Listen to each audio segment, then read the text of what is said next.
Good evening. This is CTV News for Friday, June 7th. I'm Patricia Vallone. Glad to have you with us. Well, Tropical Storm Andrea makes her mark, dumping heavy rain on the Washington area today. The effects of the storm are being felt across the region, and as it continues to move up the coast, more is expected to fall throughout the late evening. Forecasters have issued a flash flood watch and a warning in some areas. Rochelle Metzger is in Laurel with more.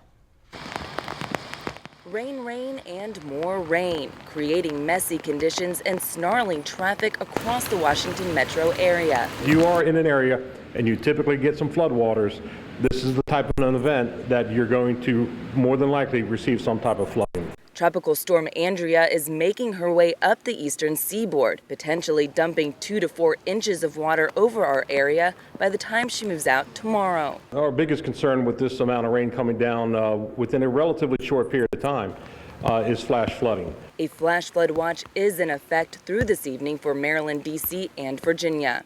Flash floods can develop quickly within minutes or hours of heavy rainfall, or when a dam or levee fails. Low-lying areas like this commuter lot here in Laurel are especially prone to flooding. And with forecasters predicting the heaviest rain to come later tonight, the city and Washington Suburban Sanitary Commission are taking precautionary measures. WSSC actually contacted city officials last night. They proactively began to open up the spillways.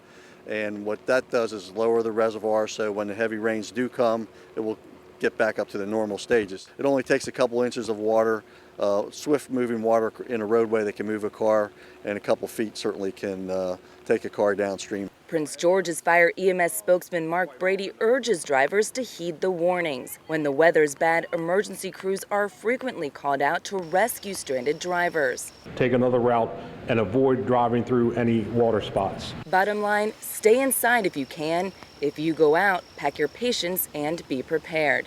We're going to see areas of flooding continue for the next couple of days, so people need to continue to be aware and use caution even after it has stopped raining. In Laurel, Rochelle Metzger, CTV News. And residents are encouraged to monitor forecasts this evening. The National Weather Service reports that isolated totals up to 6 inches can be expected in some areas. Excessive runoff from the heavy rains may lead to flash flooding in urban, low-lying areas and small streams. Well, a fire this morning in West Laurel leaves 2 workers with serious burns and a business significantly damaged. About 8 a.m., crews were dispatched to an auto body shop in the 5300 block of Minnick Road, just off of Old Gunpowder Road. When they arrived, they found a 1-story commercial auto body repair shop with heavy smoke coming out of 3 of the bays of this facility. They also encountered 2 males, workers at the auto body shop. Outside, they appear to have sustained some burn injuries. And Brady says a vehicle dryer may have malfunctioned, causing a sudden explosion and flash fire that injured 2 men working nearby. One suffered 2nd and 3rd degree burns to over 50% of his body. He's said to be in critical condition at a Baltimore burn unit. The 2nd worker suffered less serious burns. He was taken to a burn unit in the district. Damages to the building are estimated at about $20,000. Well, it may have been a gloomy day outside, but inside Prince George's schools there was a lot to cheer about. It's the last day of school for thousands of students in the county, and while many of them are eager to relax this summer, some say the day is bittersweet. Last day of school is the worst. You miss your friends like a lot, and you're probably gonna see them next year, but you don't know. So it's kind of like the worst, because you're gonna miss your friends and your teachers, and you're gonna kind of remember all the things that they taught you, but you're kind of gonna miss them because you're gonna remember that they're not gonna be there. So it's kind of hard. And Principal Ebony Cross says she hopes her students make scholastic achievements during the summer months. We want them to be reading, we've given them projects, we want them to be prepared for the upcoming grade level, whether it's here or beyond Golston. So most of our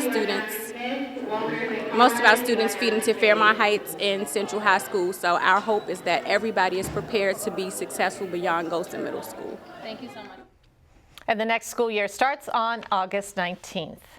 Well, Prince George's and 6 other counties can't seem to agree with Maryland's Department of Education on how to measure teacher performance. The state is requiring that standardized tests make up 20% of the calculation measuring performance. Both sides have been working for months on a compromise, but haven't been able to determine the best way to use student test scores in evaluations. Today's the deadline for submitting revised plans. Well, the city of Glenarden has a new mayor. Dennis Smith was elected in a runoff race on Wednesday. This after neither he nor his opponent, Margaret Dade, got the majority of votes in last month's election. Smith will serve a 4-year term. He is a former councilman who served from 1979 to 1984. Smith promised to ensure that the city is on good financial footing and that the safety and recreation programs would remain strong if he won the race. Well, former Prince George's delegate and Circuit Court Judge David Ross will be laid to rest tomorrow. Ross was elected to the Maryland House of Delegates in 1970, where he served for 8 years. He was appointed by President Clinton in 1993 to lead the Federal Office of Child Support Enforcement. In 2008, he became a member of President Obama's transition team. Ross is the father of Justin Ross, who also served in the Prince George's delegation. Funeral services will be held at the St. Matthew's United Methodist Church in Bowie. Ross was 77 years old.